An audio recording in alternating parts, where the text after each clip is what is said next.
Meu nome é Patrick, sou acadêmico de odontologia da Universidade Selma e o título do meu trabalho é Quando podemos submeter pacientes SARS-CoV-2 positivo às cirurgias orais? Bom, a pandemia causada pela Covid-19 trouxe diversos obstáculos quanto ao seu enfrentamento e, embora medidas venham sendo adotadas a fim de diminuir a propagação, todo dia são notificados milhares de novos casos no país, como mostram os boletins epidemiológicos, como o SUS Analítico, que informou que, no Brasil, o número de casos registrados nas últimas 24 horas ultrapassou 70 mil. E é importante ressaltar que esses dados são do dia 14 de abril, que é a data da gravação desse trabalho. Bom, o ambiente hospitalar também passou por alterações, onde se destacam o reforço da biossegurança, mudanças de protocolo e manejo dos pacientes acometidos por essa doença. E entre as alterações estabelecidas está o adiamento das cirurgias eletivas, incluindo as cirurgias odontológicas. E, nesse contexto, o objetivo do trabalho é identificar o melhor momento para uma cirurgia odontológica em um paciente com infecção pré-operatória por SARS-CoV-2, por meio de uma revisão de literatura narrativa. Os procedimentos cirúrgicos se tornaram um desafio no cenário atual, visto que pacientes acometidos pela Covid-19 antes da cirurgia apresentam risco maior de morte e de complicações pulmonares pós-operatórias. E uma medida adotada para diminuir esses riscos para o paciente foi o adiamento de suas cirurgias eletivas. No entanto, a evidência sobre quanto tempo a cirurgia deve ser adiada ainda são escassas. Um estudo recente, com mais de 3 mil pacientes, mostrou que o risco diminui conforme aumenta o intervalo entre o diagnóstico e a cirurgia, sugerindo um adiamento mínimo de 7 semanas, porque é quando os riscos se equiparam aos riscos pós-cirúrgicos de quem não foi infectado.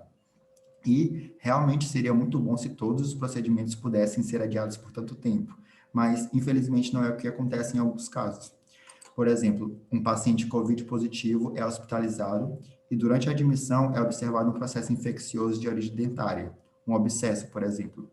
E nesse caso, o adiamento do procedimento cirúrgico pode agravar e comprometer ainda mais a saúde geral do paciente. E para esse tipo de situação, o cirurgião dentista deve estar preparado para realizar o procedimento de forma mais segura, tanto para o paciente quanto para os profissionais envolvidos, sempre levando em consideração a necessidade e a possibilidade.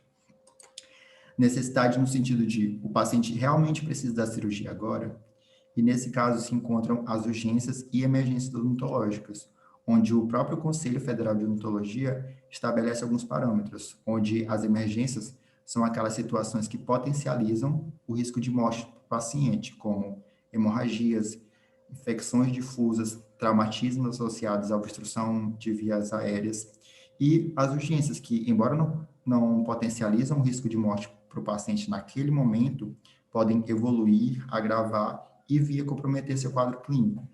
Então, tratar a urgência pode significar a prevenção de uma complicação futura. E se a resposta for sim, o paciente precisa da cirurgia, precisamos saber se o paciente pode ser submetido ao procedimento cirúrgico.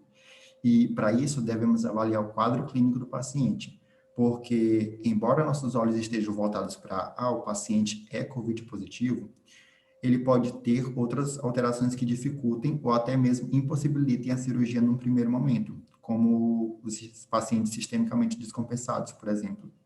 E para isso são solicitados exames complementares. E com essas informações em mão, o cirurgião dentista pode avaliar e fazer o planejamento mais adequado, assim como o atendimento individualizado.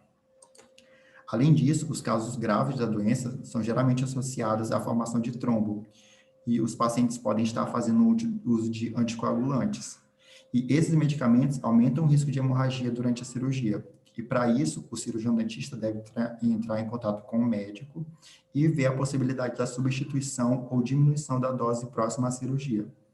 De qualquer forma, os cuidados transoperatórios devem ser tomados, principalmente no que diz respeito à utilização de meios hemostáticos, como pinças e esponjas hemostáticas. E já para os profissionais, os cuidados estão relacionados com o reforço da biossegurança, a fim de evitar uma contaminação.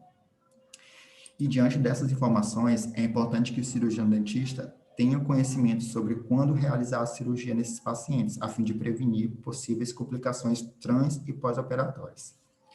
Essas são as referências. Obrigado.